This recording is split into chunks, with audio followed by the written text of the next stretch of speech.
kan være, vi skal lave sådan en Audi-aftryk. Et numseaftryk. Hvad for en farve skulle dit være? Det skulle være pink.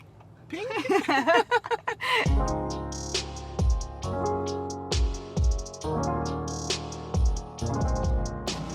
Vi har kendt hinanden i hvad? Var det snart 10 år? Vi har arbejdet sammen, men vi har jo kendt hinanden i måske 20 år. Jo, det er rigtigt. Ja, det er nok de fleste, vil kalde mig performancekunstner, men egentlig ser jeg meget mig selv som maler, og det er nok, altså jeg virkelig har fokuseret på maleriet, og det her med sådan at egentlig være sådan en pingpong imellem både det at performe kroppen, altså performe åndedrættet, kan man sige. Performe det at være, at have en krop, at den skal sove, jeg laver aftryk i søvn. Den er jo meget fed, den her bil. Den er rigtig Den er fed. jo meget blød. Jeg vil gerne have sådan en massage. Ja, jeg vil også gerne have massage. Det er det. Jo, jeg kan godt prøve at se, om jeg kan finde det. Ja, vi er på vej hjem til Sofies lejlighed, hvor at mange værker jo også bliver skabt. Jeg kan godt lide at arbejde hjemme, og mange af mine værker er jo også sådan værker af levet liv, kan man sige. Og så lave nogle afkast, det vi kan kalde kunstværker.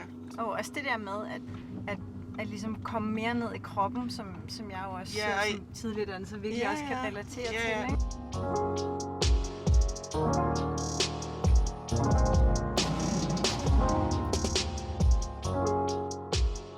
Vi glæder os jo rigtig meget til at udstille på Enter igen i år. Jeg tror, det er 5. år, at vi udstiller som galleri, og du har været med alle årene.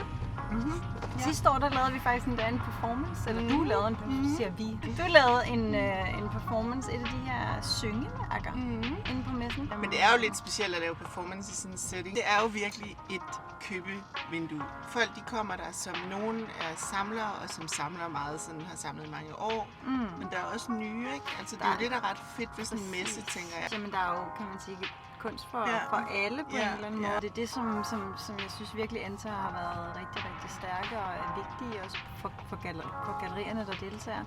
Det er jo det her med, at de faktisk har skabt en ny kundegruppe, der er ligesom åbnet op for, at hele almindelige mennesker kan komme og købe på mange forskellige niveauer. Og alt fra litografier til et par tusind kroner, og så til værker i millionklassen. Ja. Ja.